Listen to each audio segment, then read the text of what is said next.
For far too long, the language available to describe narcissistic abuse has failed to capture the severity of the harm it causes. Terms like emotional abuse or toxic relationship reduces acts of deliberate psychological destruction to vague interpersonal struggles, as though they were mere dysfunctions instead of organized campaigns of domination. To confront narcissistic psychological warfare with the seriousness it demands, we must adopt precise terms such as psychological homicide and neurological battery, and we must codify them into law. Naming these acts truthfully is not academic wordplay. It is the first step towards creating enforceable protections, survivor-centered justice, and a cultural reckoning with the depth of injury that's inflicted behind closed doors. So what is psychological homicide?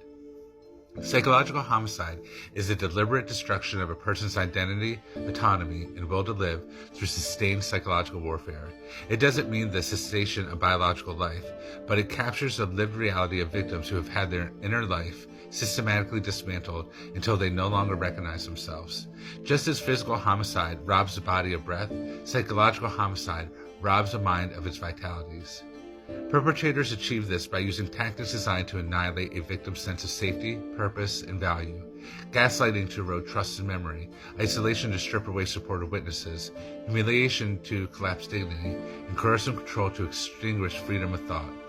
Survivors often describe like they're walking like a ghost in their life, like the Walking Dead, existing in a state of numb detachment, disconnected from their own desires, and paralyzed by fear. That condition is not metaphorical. It's a result of an intentional psychological assault that kills the essence of a person while leaving their body intact. So in legal terms, psychological homicide should be treated as the gravest category of psychological abuse, one that recognizes the degree of irreparable injury that it causes. Just as attempted murder is punished regardless of whether death results, the deliberate campaign to destroy a person's inner life must be treated as an intolerable crime against humanity. Now, what is neurological battery? Neurological battery is a systematic assault on the victim's brain and nervous system through chronic psychological manipulation, coercion, and trauma induction. The nervous system is not abstract. It is a physical structure that encodes trauma into the body. When a person is subjected to constant fear, unpredictability, and degradation, their brain circuits are rewired for hypervigilance. Their stress hormones are kept at toxic level, and their capacity for executive functioning is compromised. Unlike physical battery, which strikes the body with fists and weapons, neurological battery strikes the brain with words, silences, and psychological tactics. Gaslighting forces neutral pathways into confusion and self-doubt. Cycles of rewarded punishment conditions the nervous system into dependency. Silent treatment and sudden rage episodes train the amygdala to remain in constant state of fear. And over time, these repeated assaults constitute a neurological injury as real and measurable as traumatic brain injury. Codifying neurological battery and law would acknowledge that psychological assaults are not soft harms. They are physical acts of violence on the most sensitive organ we have, and that's the brain.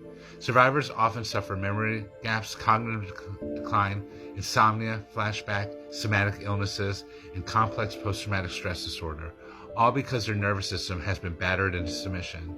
To leave this unnamed is to deny both science and survivor testimony.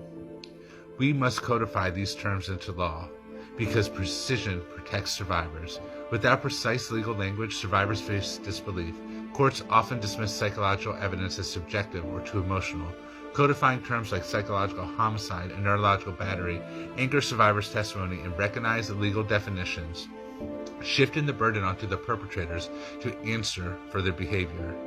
Alignment with human rights standards. International law already condemns psychological torture when inflicted by governments. It's hypocritical to recognize these acts as human rights violations in interrogation rooms, but dismiss them when they occur in bedrooms or boardrooms. Codifying these terms align with domestic law with established global human rights principles. Public recognition of invisible crimes. Naming is power. When society has words like murder, assault, or rape, we create space for victims to be believed and perpetrators to be punished. Without words for psychological homicide and neurological battery, survivors remain stranded in the margins, unable to fully articulate the magnitude of their harm. If you want to learn more about psychological homicide and neurological battery, read my new book, Voiceless No More, The Legal War on Narcissistic Abuse, available on Amazon now.